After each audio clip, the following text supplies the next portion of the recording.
Shalom saudara-saudara yang dikasihi Tuhan. Selamat bergabung di dalam program Tuhan Adalah Gembalaku. Sebuah program di mana kita bersama-sama merenungkan firman Tuhan.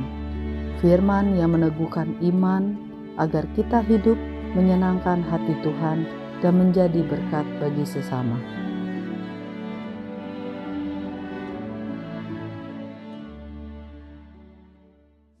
Shalom saudara-saudara yang dikasihi oleh Tuhan. Kita bersyukur karena kita boleh menerima Roh Kudus di dalam hati kita.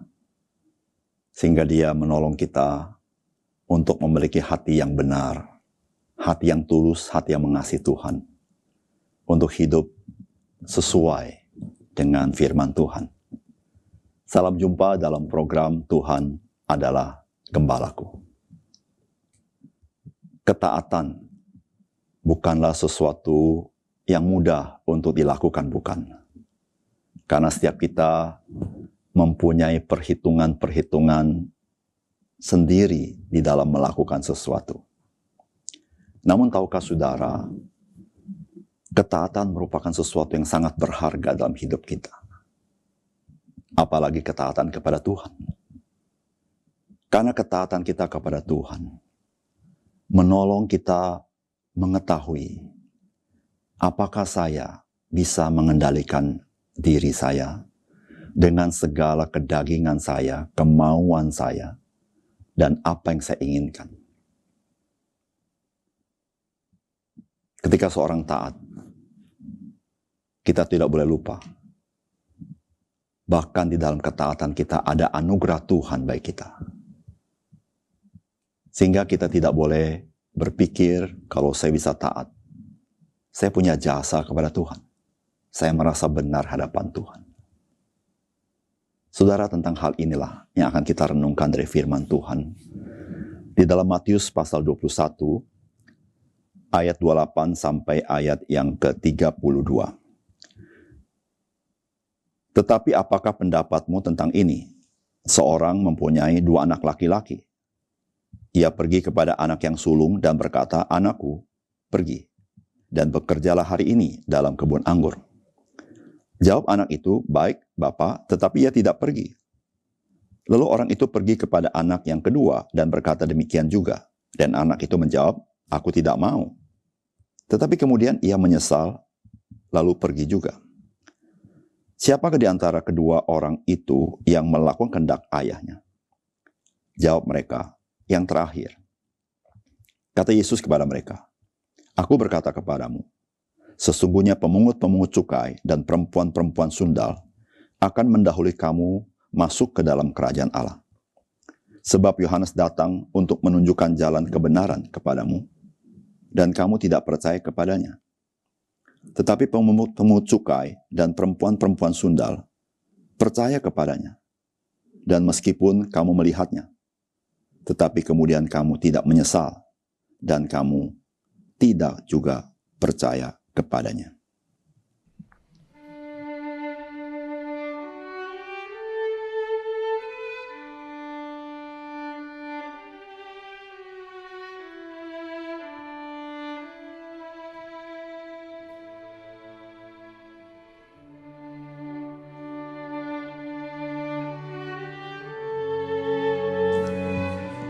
Saudara-saudara yang dikasihi Tuhan, apa yang kita baca dari firman Tuhan, sebuah kisah yang Tuhan Yesus ceritakan. Kisah ini sebenarnya Tuhan Yesus mau membedakan antara orang yang kelihatannya taat, tetapi sebenarnya tidak taat. Berbahaya sekali hidup di dalam ranah kelihatannya, tetapi kenyataannya tidak demikian. Saudara, mari kita introspeksi diri. Apakah seluruh yang kita lakukan bagi Tuhan, atau kita lakukan bagi orang lain, hanya dalam ranah kelihatannya? Misalnya, kelihatan suci, kelihatan baik,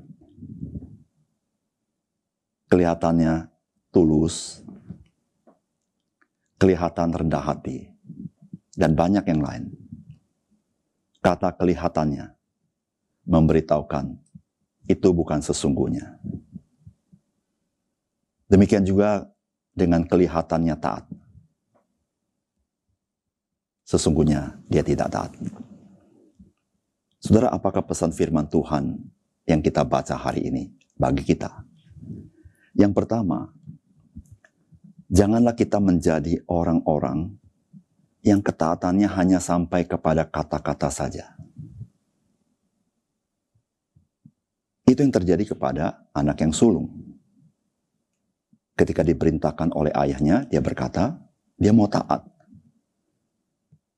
Tapi kenyataannya dia tidak lakukan. Saudara, berapa sering dalam hidup kita berbuat seperti ini? Khususnya kepada Tuhan. Kita dengan begitu mudah mengatakan kepada Tuhan, saya mau. Dengan begitu mudah kita berjanji kepada Tuhan. Dengan begitu mudah kita menaikkan pujian kepada Tuhan. Atau menaikkan syukur kita kepada Tuhan. Tetapi itu jauh daripada hati kita.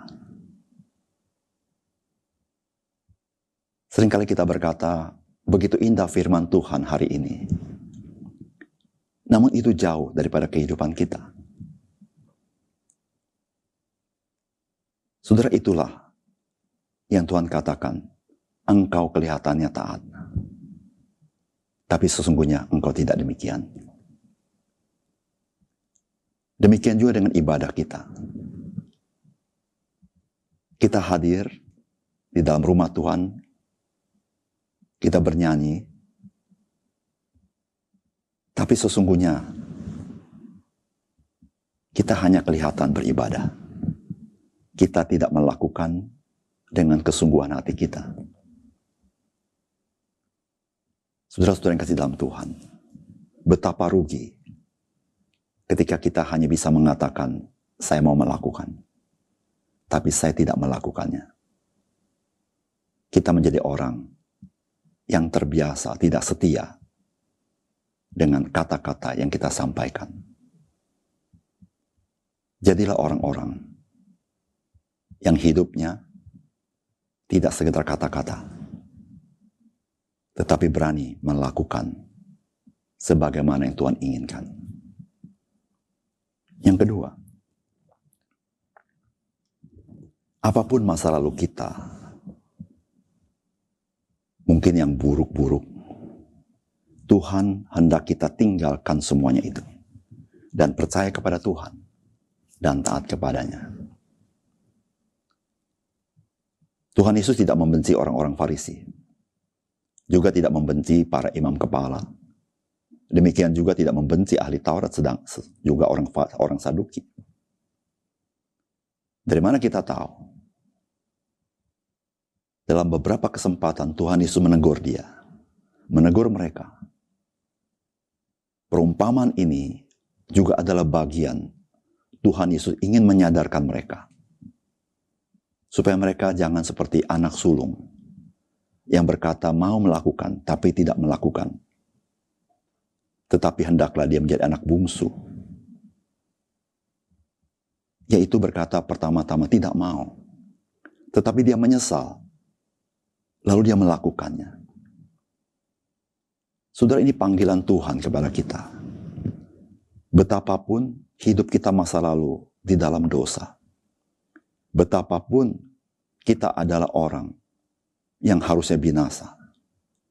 Betapapun hidup kita masa lalu adalah orang yang gagal. Tetapi Tuhan memanggil kita supaya kita bertobat.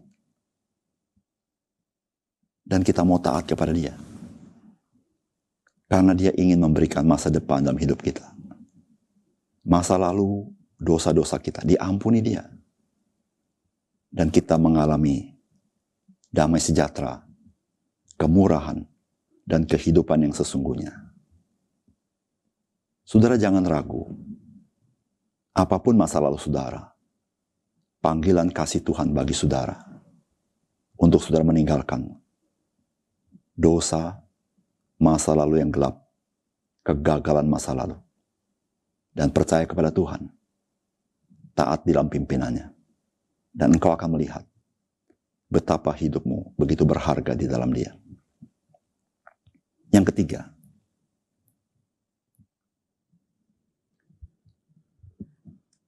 kerajaan Allah adalah tempat bagi mereka yang bertobat dan percaya kepada Tuhan.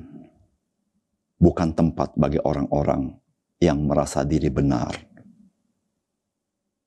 Inilah pesan Tuhan di dalam bagian firman Tuhan ini. Ada Yohanes Pembaptis yang berkhotbah, berkobar-kobar, menegur dosa, termasuk pemimpin agama. Namun mereka pada umumnya mendengar teguran itu. Mereka tidak percaya kepada Yohanes Pembaptis. Mereka tetap merasa diri orang-orang yang benar. Saudara-saudara yang kasih dalam Tuhan, ingatlah, Tuhan Yesus datang bukan mencari orang benar, tetapi mencari orang berdosa. Bukan berarti ada orang benar di dunia ini, tetapi yang dimaksudkan adalah orang-orang merasa benar. Saudara, mari kita dengan tulus mengakui, saya bukan orang yang benar. Saya orang berdosa. Saya butuh Tuhan. Saya butuh kemurahan-Mu, Tuhan. Saya butuh pertolongan-Mu, ya Tuhan. Tuhan Yesus tolong saya. Ketika kita menjadi orang seperti ini, kita adalah orang yang bijaksana. Yang celik mata rohani kita akan keberadaan kita. Dan Tuhan, Dia akan mengulurkan tangan dan menolong saudara di dalam hidup saudara. Maukah saudara? Mari kita berdoa. Bapa kami di surga, terima kasih.